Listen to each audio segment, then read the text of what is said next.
International है। आप सुन रहे हैं अपनी दोस्त और होस्ट लीला भट्ट के साथ चीनी कहानी कार्यक्रम।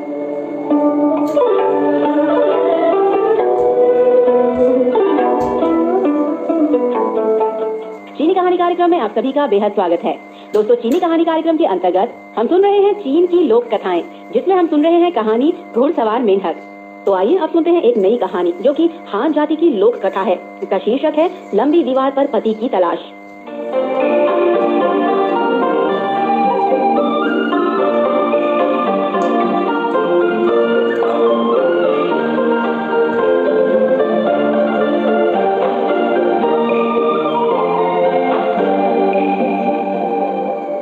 ईसा के लगभग 200 साल पहले की बात है।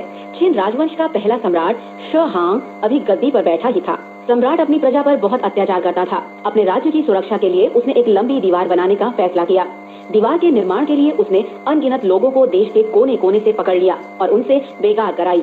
निर्माण कार्य रात दिन चलता रहा। मजदूरों को ढेर सारी मिट्टी और ईंटें ढोनी पड़ती थी। साथ ही उन्हें पेशकार के कोड़ों की मार और गाली गलौज भी सहनी पड़ती थी। उन्हें भरपेट खाना नहीं मिल पाता था। उनके बदन से कपड़े तार तार हो गए थे। हर रोज बहुत से मजदूरों की अकाल मृत्यु हो जाती थी। नौजवान वान शीलियांग को भी सम्राट शहांग की लंबी दीवार के निर्माण स्थल पर बेगार करने जबरन भर्ती किया गया था। उसकी पत्नी एक सुंदर और नेक स्त्री थी। उसका नाम मंग चांगवी था। जब पति को लंबी दीवार के निर्माण स्थल पर बेगार करते काफी अरसा हो गया और उसकी कोई खबर न मिली तो वह बेहद दुखी हुई। सोचने लगी, पति को सम्राट का न जाने कितना अन्याय अत्याचार सहना पड़ रहा होगा। पति के बिछोह में पत्नी के मन में उस दुष्ट शासक के प्रति घृणा की भावना दिन प्रतिदिन बढ़ती गई। तभी वसंत का सुहावना मौसम आ गया। फूल खिलने लगे, पेड़ पौधे अंकुरित होने लगे, घास हरी भरी हो गई। अबाबीलों के जोड़े आकाश में उड़ने लगे। खेत में काम करते करते मंग चांगवी पति की याद में खो गई और गुनगुनाने लगी। आया चैत, खिली फुलवारी, अबाबील है नीर सजाती, उड़ते जोड़ों में सब पंछी, मैं एकाकी दुख की मारी। वसंत बीत गया, गर्मियां गुजर गई, शरद का मौसम आ गया, लेकिन पत्नी को वान शीलियांग की कोई खबर नहीं मिली। पता चला कि लंबी दीवार का निर्माण उत्तर की तरफ हो रहा है और वहाँ इतनी ठंड पड़ती है कि हड्डियां कांपने लगती हैं। जब मंग चांगवी को यह बात पता चली तो उसने अपने पति के लिए जल्दी जल्दी एक रुईदार कोट सिला और एक जोड़ी जूते बनाए। लेकिन इन चीजों को उसके पति के पास कौन ले जाता? लंबी दीवार वहाँ से इतनी दूर जो थी, वह बार बार सोचती रही कि यह सवाल कैसे हल किया जाए। जब अन्य कोई उपाय नहीं सूझा तो उसने फैसला किया कि कपड़े और जूते देने वह खुद ही पति के पास जाएगी। जब मंग चांगवी ने अपनी यात्रा शुरू की तो ठंड पड़ने लगी थी। पेड़ों से पत्ते झड़ने लगे थे। शरद की फसल भी कट चुकी थी। खेत खाली पड़े थे। उनमें कोई आदमी नजर नहीं आ रहा था। मंग चांगवी को अकेले यात्रा करने में बड़ा अजीब लग रहा था। वह पहले कभी अपने गांव से बाहर नहीं निकली थी। उसे रास्ता भी मालूम नहीं था, इसलिए लोगों से बार बार रास्ता पूछना पड़ रहा था। एक बार रात होने के पहले वह किसी गांव या कस्बे में नहीं पहुंच पाई। उसे सड़क के किनारे पेड़ों के झुरमुट के बीच एक मंदिर में रात गुजारनी पड़ी। पूरे दिन चलने की वजह से वह बेहद थक गई थी, इसलिए पत्थर की बेंच पर लेटते ही उसे गहरी नींद आ गई। सपने में उसने देखा उसका पति उसकी ओर आ रहा है। वह खुशी से फूली नहीं समाई, लेकिन तभी पति ने उसे बताया कि उसकी मृत्यु हो चुकी है। यह सुनते ही वह पागलों की तरह रोने लगी। सुबह उठी तो सपना याद आते ही उसका दिल आशंकाओं से भर गया। वह मन ही मन सम्राट को कोसने लगी, जिसने असंख्य लोगों को अपने परिवार से जुदा कर दिया था। मंग चांगवी ने अपनी यात्रा जारी रखी। एक दिन वह एक पहाड़ी सड़क के किनारे एक छोटी सी सराय में पहुंची। सराय की मालकिन एक बूढ़ी स्त्री थी। मंग चांगवी के थके हारे चेहरे और धूल में सने कपड़ों को देखकर उसने पूछा कि वह कहाँ जा रही है। मंग चांगवी ने उसे अपनी दास्तान सुना दी। बूढ़ी स्त्री का दिल पसीज गया। हे भगवान, उसने गहरी उमास भरते हुए कहा, लंबी दीवार तो यहाँ से अभी बेहद दूर है। तुम्हें बहुत से पहाड़ों और नदियों को पार करना पड़ेगा। तुम जैसी कमजोर स्त्री वहाँ कैसे पहुँच सकती है? लेकिन मंग चांगवी ने बूढ़ी स्त्री को बताया कि वह अपने पति को जूते कपड़े अवश्य पहुंचाएगी, चाहे रास्ते में उसे कितनी ही कठिनाइयों का सामना क्यों न करना पड़े। बूढ़ी स्त्री उसके संकल्प से बेहद प्रभावित हुई, लेकिन साथ ही चिंतित भी हो उठी और सोचने लगी, क्या यह सकुशल लंबी दीवार तक पहुंच भी पाएगी?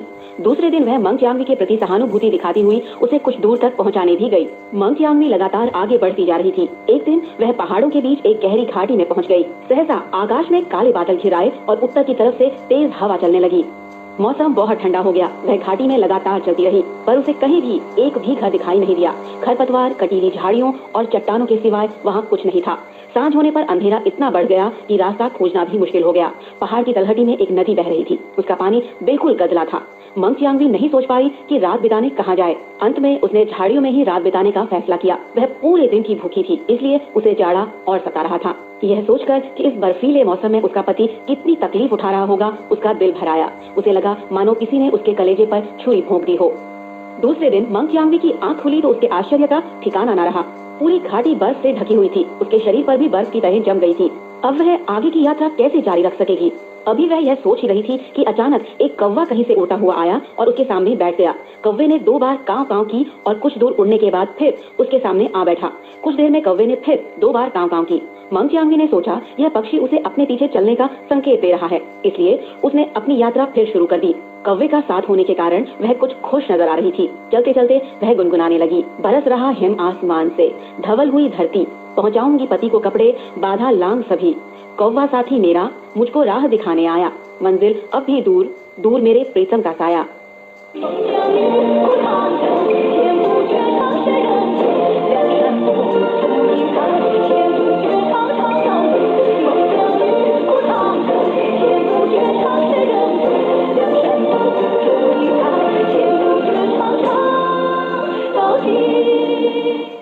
इस तरह वह अनेक पहाड़ों और छोटी बड़ी नदियों को पार करती हुई आगे बढ़ती गई।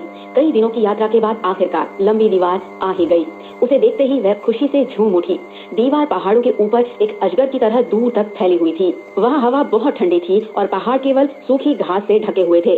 पेड़ों का कहीं नामो निशान भी नहीं था। लंबी दीवार के आसपास आदमी ही आदमी नजर आ रहे थे। ये वही लोग थे जिन्हें इसका निर्माण करने के लिए जबरन यहाँ लाया गया था।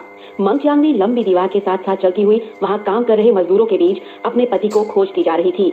अपने पति के बारे में उसने कई मजदूरों से पूछा, पर उसका अता पता कोई नहीं बता पाया। रास्ते में जो भी मिलता उससे पति के बारे में पूछती। उसने देखा सभी मजदूरों के चेहरे पीले पड़ गए हैं और आंखें धस गई हैं, गाल पिचक गए हैं। कई मजदूर मर चुके थे, उनकी लाशें इधर उधर पड़ी थी। उनकी तरफ कोई देख भी नहीं रहा था। मंग चियांगवी को अपने पति की और ज्यादा चिंता होने लगी। वह आंसू बहाती रही और पति की खोज करती रही। अंत में उसे अपने पति के दुखद अंत का पता चला। कमर तोड़ श्रम करता करता वह काफी पहले ही मर चुका था। उसकी लाश लंबी दीवार के नीचे गाड़ दी गई थी। यह दुखमय समाचार सुनकर मंग चियांगवी मूर्छित हो गई। कुछ मजदूरों ने उसे होश में लाने की कोशिश की, पर उसकी बेहोशी दूर होने में बहुत समय लगा। होश में आते ही उसने फिर रोना शुरू कर दिया। कई दिनों तक उसकी आंखों से लगातार आंसू बहते रहे। उसे रोता देख बहुत से मजदूरों की आंखें गीली हो गई। वह इतनी जोर से विलाप करने लगी कि अचानक लंबी दीवार का लगभग 200 मील लंबा हिस्सा चरमराकर गिर पड़ा। तभी तेज आंधी आई और दीवार का मलबा आकाश में उड़ने लगा। मंग चियांगवी के आंसुओं के प्रवाह से ही लंबी दीवार गिर पड़ी है। लोग आश्चर्य से एक दूसरे से कहने लगे। वे दुष्ट सम्राट से नफरत करने लगे, क्योंकि उसने मजदूरों को सिवाय दुख के और कुछ नहीं दिया था। जब सम्राट को पता चला कि मंग चियांगवी ने लंबी दीवार को चकनाचूर कर दिया है, तो वह उससे मिलने खुद जा पहुंचा। सम्राट देखना चाहता था कि वह कैसी स्त्री है। जब सम्राट ने देखा कि मंग चियांगवी परी जैसी खूबसूरत है, तो उसने उसे अपनी रानी बनाना चाहा। पर मंग चियांगवी दुष्ट सम्राट से बेहद नफरत करती थी, इसलिए उसका प्रस्ताव मानने का सवाल ही नहीं उठता था। पर उसने अपना उद्देश्य पूरा करने के लिए बड़ी सूझबूझ से काम लिया। वह सम्राट से बड़े आदर के साथ बोली, अगर आप मेरी 3 मांगे पूरी कर दें तो मैं अवश्य आपकी रानी बन जाऊंगी। जब सम्राट ने पूछा वे 3 मांगे कौन सी हैं, तो मंग चियांगवी ने कहा, पहले मेरे पति को चांदी के ढक्कन वाले सोने के ताबूत में दफनाया जाए। दूसरे, आपके सभी मंत्री व सेनापति मेरे पति के लिए मातम मनाएं और उनके जनाजे के जुलूस में शामिल हों। तीसरे, आप खुद भी उनके जनाजे के जुलूस में शामिल हों और उनके बेटे की तरह मातम मनाएं। सम्राट मंग चियांगवी की सुंदरता पर मोहित था, इसलिए उसने सभी मांगे स्वीकार कर ली। मंग चियांगवी की मांग के अनुसार सब चीजों की व्यवस्था कर दी गई। जनाजे के जुलूस में ताबूत के ठीक पीछे सम्राट शी हुआंग चल रहा था और उसके पीछे पीछे दरबारी व सेनापति चल रहे थे। सम्राट अपनी होने वाली रानी की सुंदरता देखकर मन ही मन बेहद खुश हो रहा था। जब मंग चियांगवी के पति को अच्छी तरह दफना दिया गया, तो वह कब्र के सामने घुटने टेककर पति की याद में देर तक जोर जोर से रोती रही। फिर वह उठी और पास ही बहने वाली एक नदी में कूद पड़ी। अपनी इच्छा पूरी न होती देखकर सम्राट आग बबूला हो गया। उसने अपने सेवकों को हुक्म दिया कि वे उसे फौरन पानी से बाहर निकाल लाएं। लेकिन सेवकों के नदी में कूदने से पहले ही मंग चियांगवी एक सुंदर रुपहली मछली बन गई और शान से तैरती हुई नदी के नीले पानी की गहराइयों में विलीन हो गई।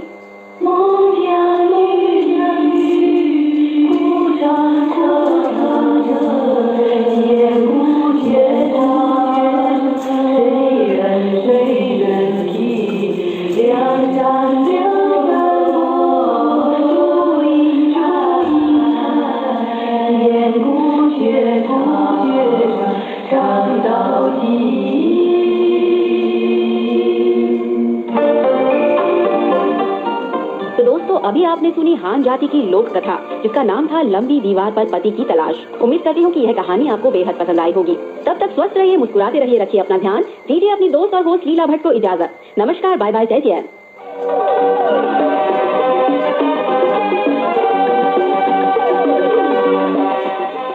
चाइना रेडियो इंटरनेशनल है। अब शुरू होता है पश्चिम की तीर्थ यात्रा महासागर का समय।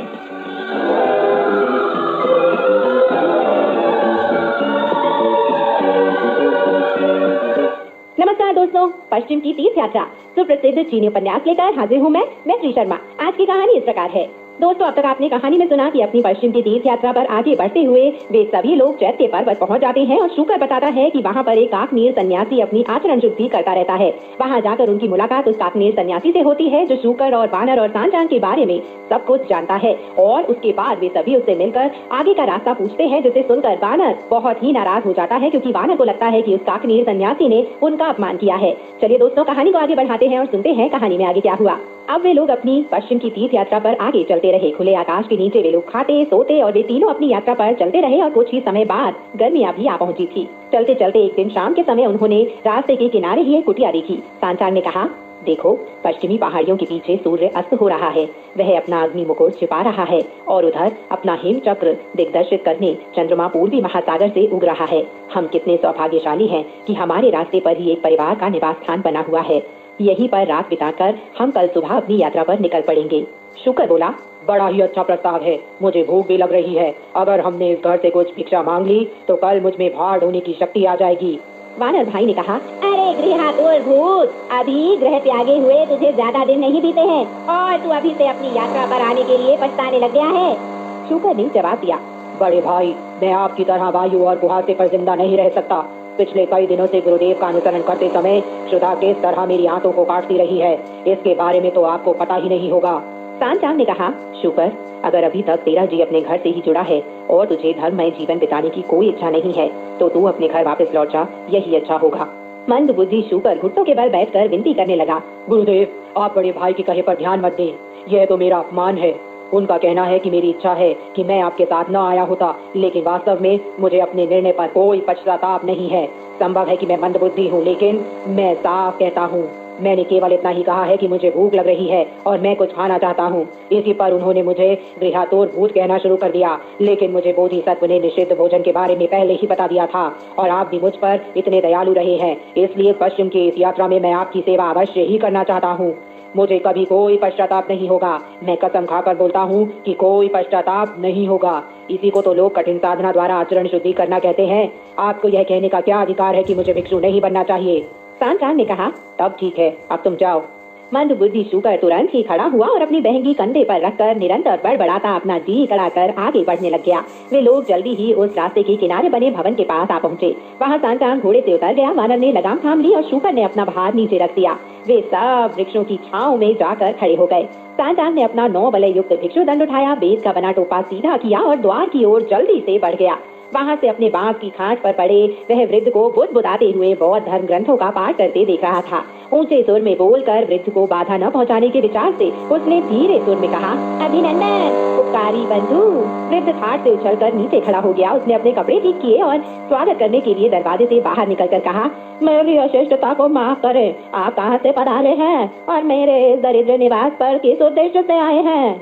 सांचान ने कहा, मैं पूर्व के महान थांग साम्राज्य का भिक्षु हूँ और मुझे सम्राट ने आज्ञा दी है कि मैं वज्र संघाराम जाकर बुद्ध पूजन करूं और उनसे धर्म ग्रंथ मांग कर ले आऊं। रात हो जाने की वजह से इस क्षेत्र में आ जाने से अगर आप अपने सदन में हमें रात बिताने की अनुमति दे दें तो हम बहुत ही कृतज्ञ महसूस करेंगे। वृद्ध अपना हाथ झटकाते और सिर हिलाते हुए कहने लगा, आप वहाँ बिल्कुल नहीं पहुँच सकेंगे। पश्चिमी स्वर्ग से धर्म ग्रंथ ला पाना असंभव है। अगर आपको धर्म ग्रंथ चाहिए तो आपके लिए पूर्वी स्वर्ग जाना बहुत अच्छा होगा। सांचान चुप रहा। वह सोच रहा था कि बोधिसत्व ने तो उसे पश्चिम जाने का आदेश दिया था, फिर यह बूढ़ा उसे पूर्वी स्वर्ग जाने को क्यों कह रहा है? उसने खुद से ही सवाल पूछा कि उसे धर्म ग्रंथ पूर्व में कैसे मिल सकता है। अपने असमंजस के कारण उसे शब्द खोजे नहीं मिल रहे थे, इसलिए वह निरुत्तर ही रहा। लेकिन स्वभाव से ही उग्र वानर मौन नहीं रह पाया। वह वृद्ध के पास जाकर चिल्ला उठा, बूढ़े, तू प्राचीन भले हो लेकिन तू है बिल्कुल मूर्ख। हम साधुगण तेरे पास ठहरने की जगह की याचना करने आए हैं और तू हमें भगा देने की कोशिश कर रहा है। अगर तेरा घर इतना छोटा है और उसमें हमारे रह पाने योग्य जगह का अभाव है तो हम सारी रात किसी पेड़ के नीचे बैठे रहेंगे, तुझे कष्ट नहीं देंगे। वृद्ध सांचान को पकड़कर कहने लगा, गुरुवर, आपने मुझे पहले ही क्यों नहीं बता दिया कि आपका शिष्य इतना विकृत आकृति वाला और इतना अजीब सा है, और वह अपने आंखों के कारण वज्र देवता सा लगता है। आपको ऐसे भयावह दैत्य को मेरी आयु के वृद्ध को डराने की अनुमति नहीं देनी चाहिए थी। वानर हंसकर कहने लगा, बूढ़े, लगता है तुझमें जरा भी विवेक नहीं है। सुंदर बालक देखने में भले ही अच्छे लगते हो, लेकिन जैसी कहावत है कि उनका स्वाद अच्छा नहीं होता। चाहे मैं छोटा हूँ, लेकिन मेरी देह बहुत पुष्ट है और मेरी त्वचा के नीचे केवल मांसपेशियां ही हैं, मैदा नहीं है। कृत बोला, मुझे लग रहा है कि तुझ में कुछ शक्तियाँ जरूर हैं। वानर ने कहा, मैं आत्मविश्वास आगाह नहीं करता, केवल इतना ही कह देता हूँ कि मेरा काम चल जाता है। वृद्ध ने पूछा, आपका निवास स्थान कहाँ है? अपने केश मुंडित करवा कर आप भिक्षु क्यों बन गए? मेरा घर आवलायक क्षेत्र के पुष्पफल पर्वत की जलपट गुफा है। आवलायक क्षेत्र समुद्र पार पूर्व विदेह महाद्वीप के पूर्वी भाग में है। मैं अपने बाल्यकाल से ही दुष्ट दानव बन गया था। मेरा नाम उखुंग यानी शून्य के प्रति जागृत है।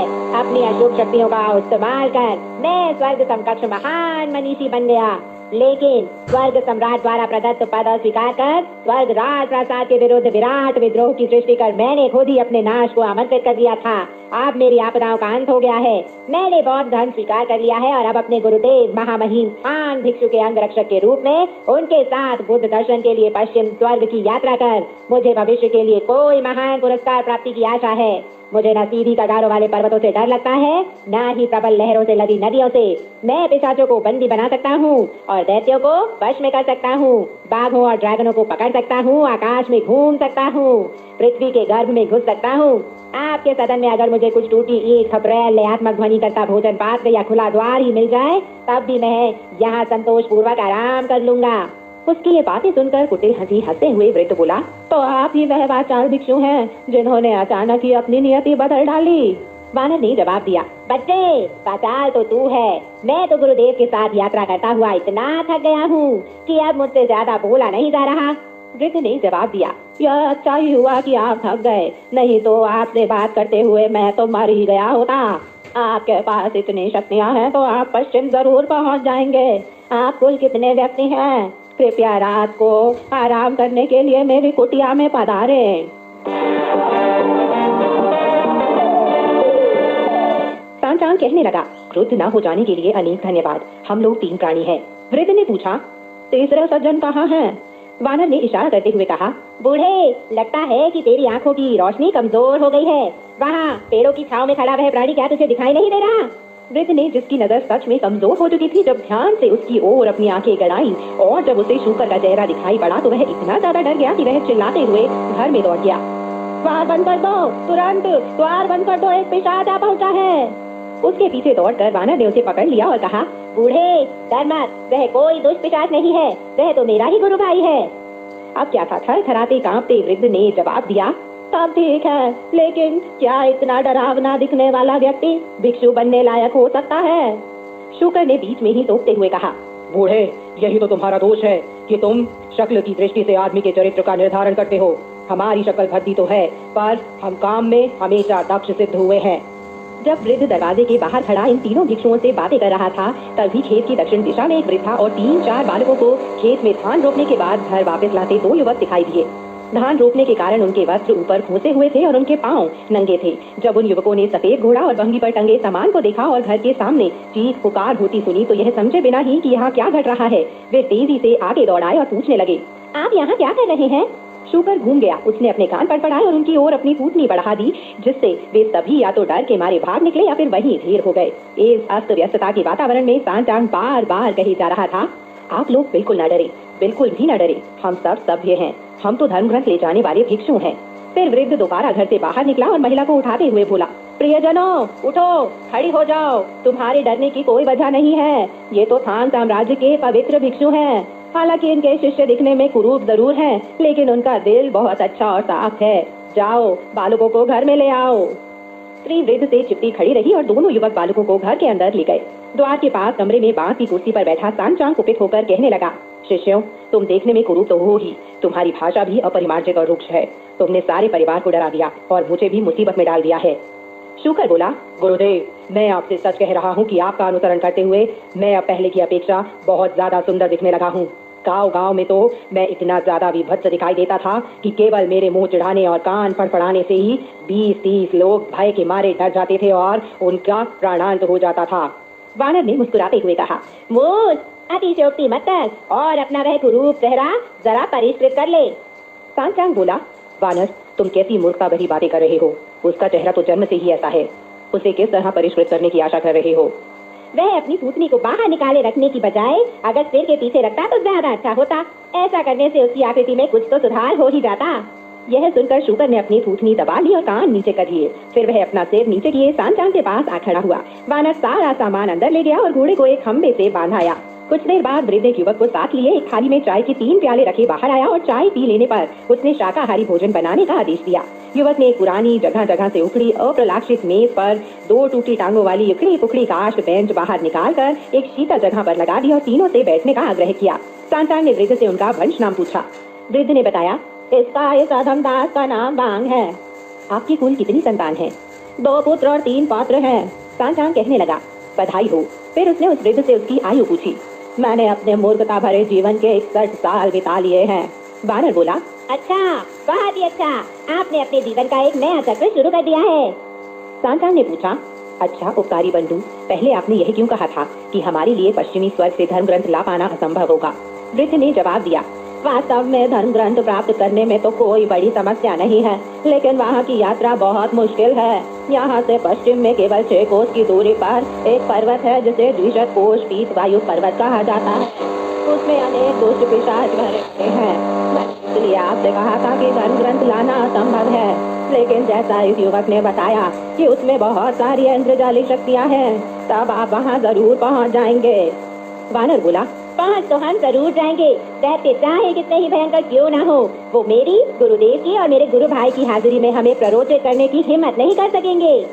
वे बातें कर ही रहे थे कि युवक भोजन ले आया और कृपया आरंभ करें कहता हुआ उसे मेज पर लगा दिया। सांचांग हाथ जोड़कर धन्यवाद सूचक प्रार्थना दोहराने लगा। इस बीच शूकर ने कटोरी भात चट कर डाला। उस लघु प्रार्थना के खत्म होने तक वह मंद बुद्धि 3 कटोरी भात और खा चुका था। वानर बोला, कैसा भूसा भकोसने वाला पशु है ये, वास्तव में हमारा एक भूखे भूत से पाला पड़ गया है। लेकिन शूकर जिस तेजी से खाना खाए चला जा रहा था उसे देखकर वृद्ध बहुत ही खुश हो रहा था। वह कहने लगा, ये आदरणीय भिक्षु वास्तव में बहुत भूखे हैं, इन्हें तुरंत ही और भात परोसो। वास्तव में उस मूर्ख का उदर बहुत ही बड़ा था। वह किस तरह से नीचे किए करीब दर्जन भर भात की कटोरियां चट किए जा रहा था। उस समय तक सांचांग और वानर 2 कटोरियां भी नहीं खा पाए थे, लेकिन वह मंद बुद्धि शूकर तो बिना रुके खाता ही चला जा रहा था। यह बहुत ढंग से पकाया हुआ भोजन तो है नहीं, जो भी आपके सामने रखा है आपसे अनुरोध कर सकता हूँ कि उसे खा लीजिए। यह सुनकर सांचांग और वानर ने कहा, हम भर पेट खा चुके हैं। लेकिन शूकर बोला, वृद्ध महाशय, आप किसके भाग्य की बात कर रहे हैं? क्या कहे चले जा रहे हैं? क्या इसलिए हमसे प्रश्न पर प्रश्न किए चले जा रहे हैं? कौन आपका भाग्य बता रहा है? जो हो, अगर भात बचा हो तो थोड़ा और ले आइए। उस मूर्ख ने घर का सारा भात एक बार में ही चट कर डाला और फिर भी कहता रहा कि उसने आधा पेट ही खाया है। फिर मेज साफ कर दी गई और दरवाजों के पास वाले कमरों को उनके लिए बांस की खाटे लगाकर तैयार कर दिया गया और वे सभी सो गए। अगले दिन सुबह ही वानर ने जाकर घोड़े की काठी कर दी और शूकर ने सामान बांधा। वृद्ध बांग ने अपनी पत्नी से कुछ मीठी रोटियां पकाने और गर्म पानी दे देने के लिए कहा। फिर उन तीनों ने धन्यवाद देकर उनसे विदा ली और यात्रा पर चलने को हाजिर हो गए। वृद्ध ने कहा, अगर मार्ग में किसी तरह की असुविधा या विघ्न आ पड़े तो आप निसंकोच हमारे घर चले आइएगा। वानर बोला, बूढ़े, हमें इतना ज्यादा निरुत्साहित मत कर। हम लोग अपने कर्तव्य का पालन करने के लिए दृढ़ प्रतिज्ञ हैं। अब हम किसी भी हालत में वापस नहीं आएंगे। यह कहकर उन्होंने घोड़े को चाबुक लगाई, वंगी पर रखा सामान उठाया और पश्चिमी दिशा में प्रस्थान कर दिया।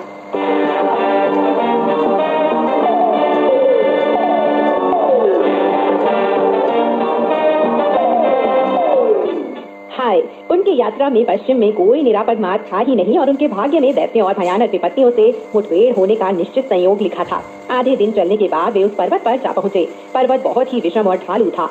घोड़े पर बैठा सांचांग एक सीधी चट्टान के किनारे तक चला गया और फिर घोड़े से उतरकर चारों ओर देखने लगा। सांचांग तो अपना सफेद घोड़ा आगे बढ़ाता जा रहा था और वानर मेघ पर सवार हो आगे आगे चल रहा था और शूकर वंगी पर सामान लटकाए धीरे धीरे पीछे पीछे चला आ रहा था। वे लोग पर्वत की सुषमा देख रहे थे और तभी उन्हें एक झंझावात के शुरू होने की गड़गड़ाहट सुनाई दी। संत्रस्त हो सांचांग वानर से कहने लगा, कुकुम, बड़ी तेज आंधी आने वाली है। वानर ने जवाब दिया, अरे हवा से डरने की कोई जरूरत नहीं है।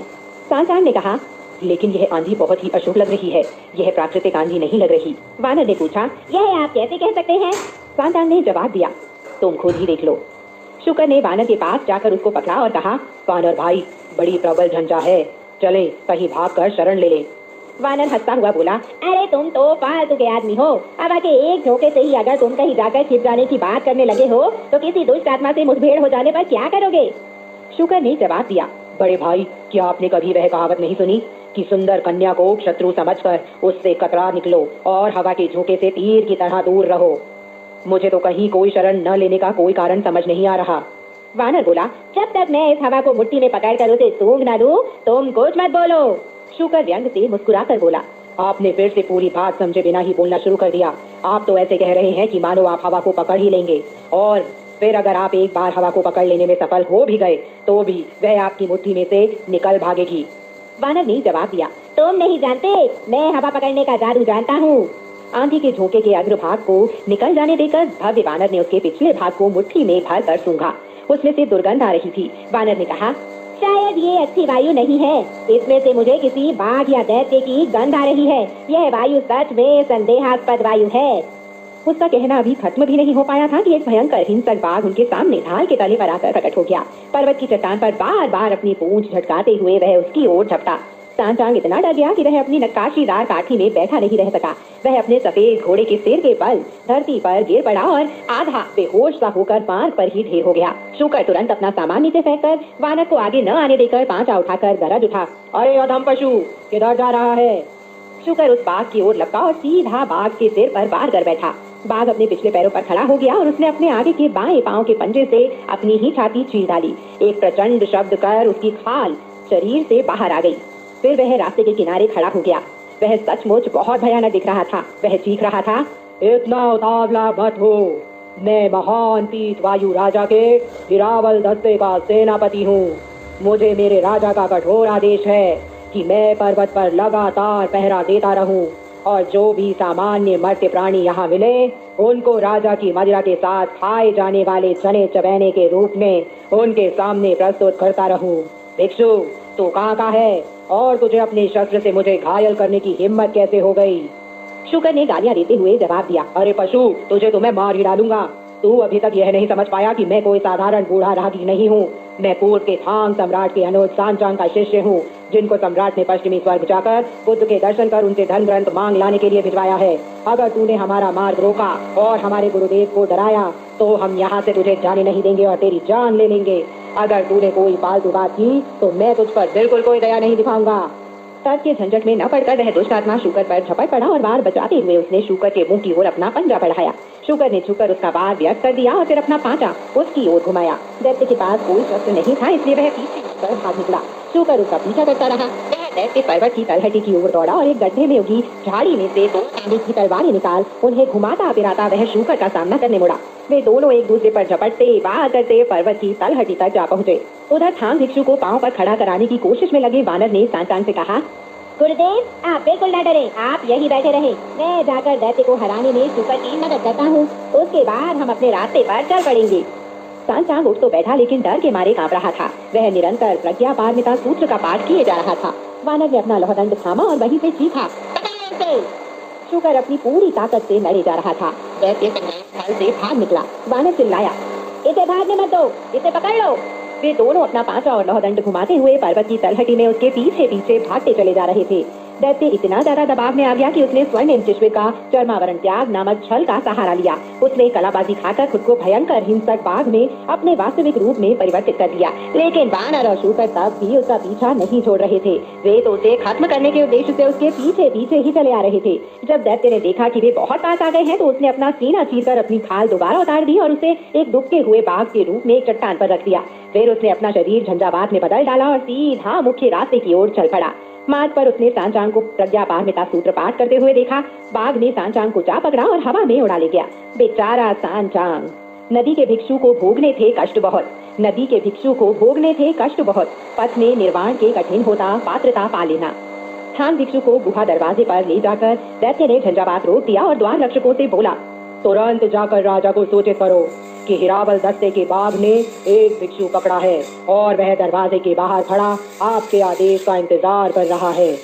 मुखिया के आदेश के अनुसार उसे गुफा में ले जाया गया। कमर पेटी ने 2 तलवारें खोसे और दोनों हाथ से थाम भिक्षु को पकड़े वह आगे बढ़ा और घुटने टेक कर कहने लगा, महाराज, आपका यह दास आपकी आज्ञा के मुताबिक पर्वत पर पहरा देता घूम रहा था। तभी अचानक इस भिक्षु से मेरी मुलाकात हो गई। यह पूर्व के महान थांग सम्राट का अनुज धर्माध्यक्ष सांचांग है। यह पश्चिम में बुद्ध से मिलने और उनसे धर्म ग्रंथों की याचना करने जा रहा था। मैंने इसे बंदी बना लिया और अब आपकी भोजन की मेज पर परोसे जाने के लिए इसको आपके सामने हाजिर कर रहा हूँ। तो दोस्तों, आज की कहानी यहीं तक। आगे की कहानी लेकर मैं मैत्री शर्मा फिर हाजिर होंगी। तब तक के लिए नमस्कार, बाय बाय।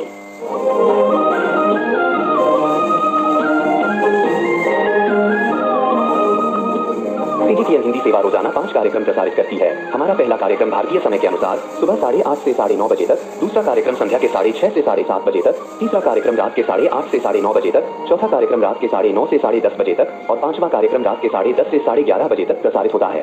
कार्यक्रमों के मीटर बैंड इस प्रकार है।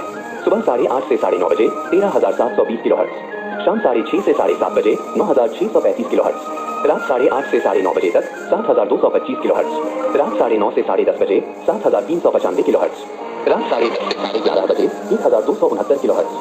इंटरनेट पर CGTN की हिंदी वेबसाइट भी खुली हुई है। इसे देखने के लिए हम आपका हार्दिक स्वागत करते हैं। हमारी वेबसाइट का पता है hindi.cgtn.com।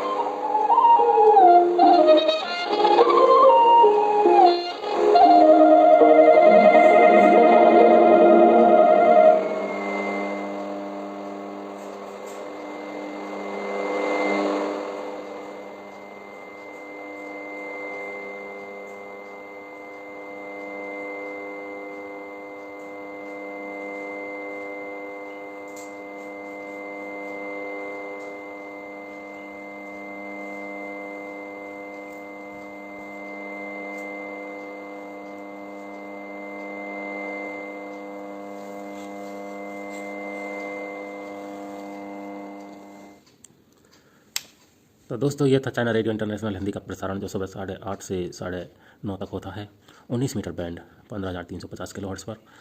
और वीडियो पसंद आया है तो इसे लाइक और शेयर कीजिए और चैनल को सब्सक्राइब जरूर कर लीजिए, जिससे हमारी आने वाली अगली वीडियो की जानकारी आपको तुरंत मिल जाएगी। वीडियो देखने के लिए आपका बहुत धन्यवाद। अगले वीडियो में फिर मिलते हैं, तब तक के लिए इजाज़त दीजिए। नमस्कार।